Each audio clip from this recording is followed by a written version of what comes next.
Hi everyone, আজকে অনেক দিন পর আমি একটা ডেইলি ব্লগ আপনাদের সাথে শেয়ার করব। অনেক দিন পরে এই ভিডিওটা নিয়ে আসা। এখন আর আগের মতো ভিডিও করা হয় না, তার জন্য পোস্টও আজকে করা আমি হয় না। ভেবেছি যে এখন আমাদের সারাদিন অনেক বেশি বিজি থাকি, তার জন্য আর আগের মতো ভিডিও করা হয় না। তাও অনেক দিন পরে আজকে এই ভিডিওটা নিয়ে এসেছি। চলেন শুরু করা যাক আজকের ভিডিওটা। অনেক সকালে ঘুম থেকে উঠেছি।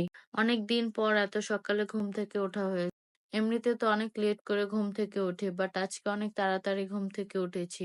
আর আজকের দিনটা মাশাআল্লাহ অনেক বেশি সুন্দর। ঘুম থেকে ওঠার পর আমার প্রথম কাজই হলো গাছগুলোতে পানি দেওয়া। আর আজকেও তার ব্যতিক্রম না। আমি ঘুম থেকে উঠে প্রথমে গাছগুলোতে পানি দিয়ে নিচ্ছি। কারণ গাছগুলোকে সতেজ রাখার জন্য নিয়মিত তো পানি দিতেই হবে। তারপর আমি একটু চিয়া সিড খেয়ে নিচ্ছি, কারণ সকালে ভারী কিছু খাওয়ার আগে চিয়া সিড খেয়ে নিলে ভালো। আজকে ভেবেছি যে রুমগুলোকে একটু সুন্দরভাবে সাজাবো। তার জন্য প্রথমে আমি টেবিলটাকে একটু পরিষ্কার করে তারপর সবকিছু রেখে সুন্দরভাবে সাজিয়ে নিচ্ছি।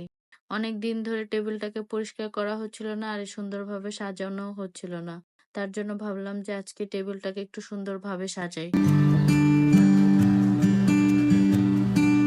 আজকে আমি ভেবেছি যে আমাদের বিছানাটাকে একটু নতুন ভাবে সাজাবো। কারণ অনেক দিন ধরে একই রকম ভাবে আছে, তার জন্য দেখতে তেমন ভালো লাগছে না। মাঝে মাঝে রুমে একটু চেঞ্জ আনলে দেখতে অনেক বেশি ভালো লাগে। আর সবসময় একই রকম থাকলে দেখতে তেমন ভালো লাগে না।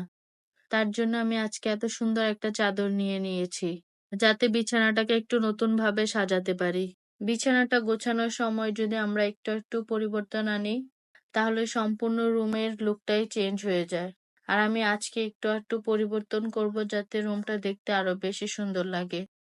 আমি সবসময় চাই আমার রুমটা যতটা সম্ভব আরামদায়ক আর স্টাইলিশ হোক। তাই আজকে ভেবেছি বিছানাটাকে একটু আলাদাভাবে সাজাবো, যাতে রুমের লুকটাই পুরো চেঞ্জ হয়ে যায়। এটা দেখলে আপনারাও বুঝতে পারবেন যে একটু পরিবর্তনে সম্পূর্ণ রুমটা কতটা সুন্দর হয়ে উঠেছে।